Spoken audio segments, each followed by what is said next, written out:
како мал го знам, као бебе во домот и многу други ги знам.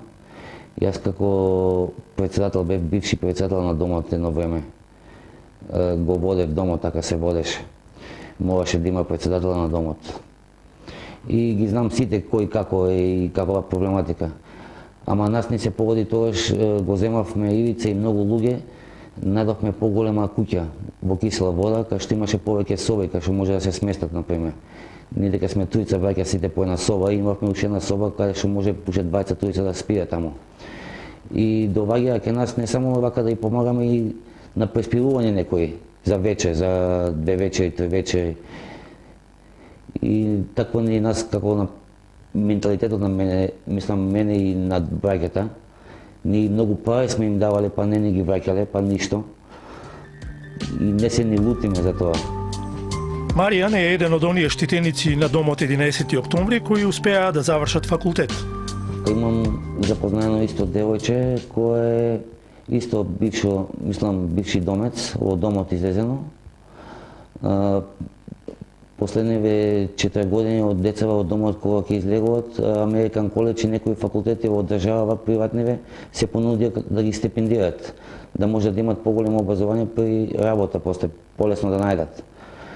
Девојчето го замоли 2-3 пати, му спомна да може да разговара со директорката што е Венера на Американ коледж за да ми помогне да ми излезе у сусетот и немам доволно средства за да можем да се финансирам, за да можем да завршам факултет.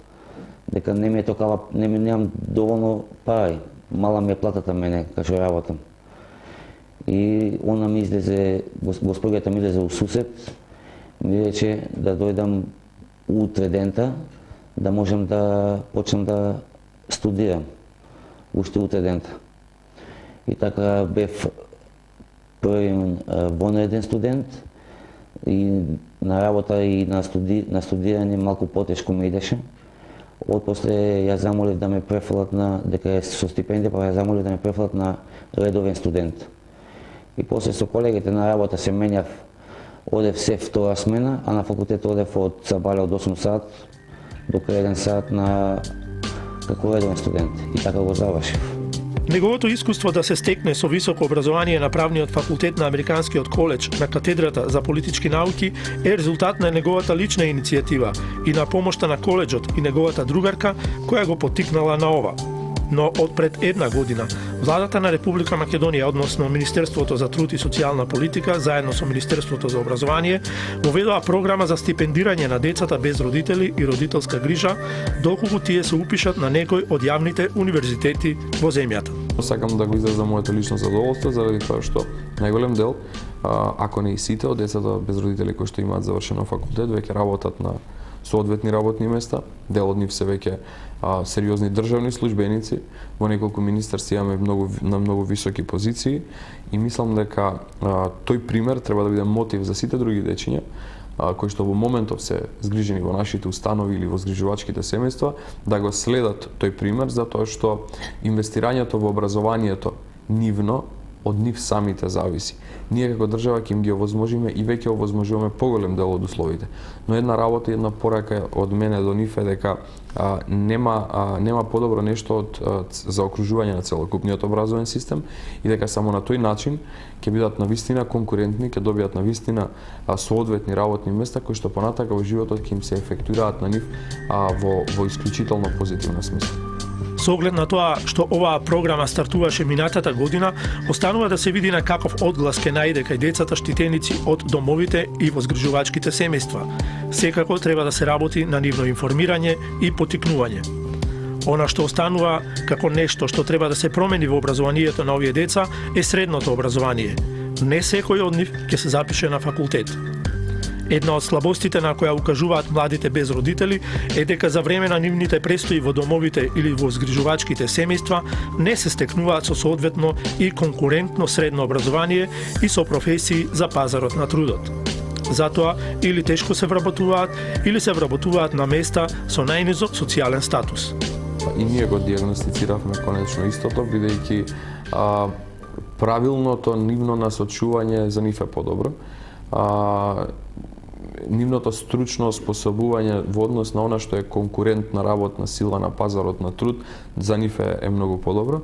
Јас очекувам во следниот период да во најмала рака се доведеме во ситуација на можност за избор со нормално сугестии кон самите деца, за да не излезе контролирано етатистички вие мора таму да се запишувате и не знам да учите по тие струки, но ќе се работи на тоа да на нив им се објасни во тој процес, во тој период на нивно запишување и во средно и во високо образование, дека конкретната гранка е многу поконкурентна и полесно понатака ќе најдат работа, за разлика од некои други општи образованија кои што потоа ќе им создадат дополнителни проблеми.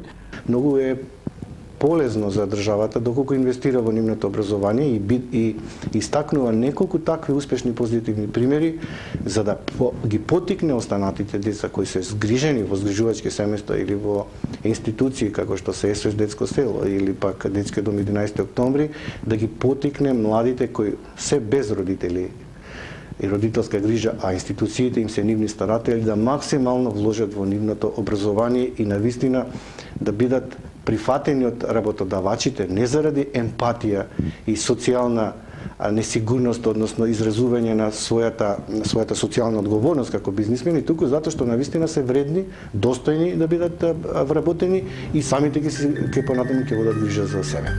Она што треба да се истакне е дека во последните 2-3 години се направија и други поместувања на подобро што се однесува до екзистенцијалните прашања на децата без родители во периодот кога се впуштаат во самостоен живот. Едно од тие поместувања се и поволностите со кои се стекнуваат тие во решавањето на стамбеното прашање. Јас сум многу доволен за ова што го постигнавме сега, но сите, јас зборам во името на сите деца без родители, и сме постигнали многу нешта, и понатака треба да се постигнуваат, школување, факултет, децата да може да полагат кола, ние немаме тие средства, некој мора да ги поттукне и да му помогне на овие деца да најдат работа полесно, да најдат домување што по тие што испаѓаат децата без родители од домот, да најдат што по сместување на овакви станови и веројатно и понатака државата многу ќе помогне на овие деца без родители. Единствено што е најубаво што направиле за децата што ни дадоа станови. Како прво не верував дека ќе добијат станови деца во дом, али благодарение на премиерот си стои на збор и како што каже дека ќе даде за деца 80 стана од тие згради и така испана по него. Ивица и Маријан се наши сограѓани кои по ништо не се разликуваат од било кој од нас. Она што е нивно искуство е што потешко и со поголеми искушенија го искусуваат животот.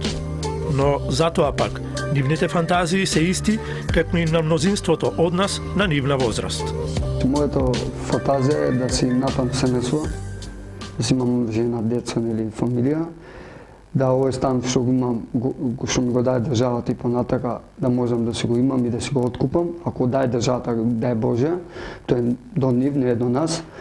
И дај Боже да може една за секојаш да се леси стамбеното прашање на секој дете без родители. Кој да е, дали дете од дом е, дали дете на улица е, или дете без мајка и татко што останал, самохрајна мајка што го чувала, и тој да добие дом како ние што добиваме. Не се сите деца што се на улица да добијат ваков дом кој што му е потребен понатака во животот, да имаат фамилија и семејство. Уште не сум женет, тоа ме во план да се женам, али прво сакам да пробам да видам дали ќе можам да напредам барем едно или две места погоре од службата, да можам да излегувам на крај.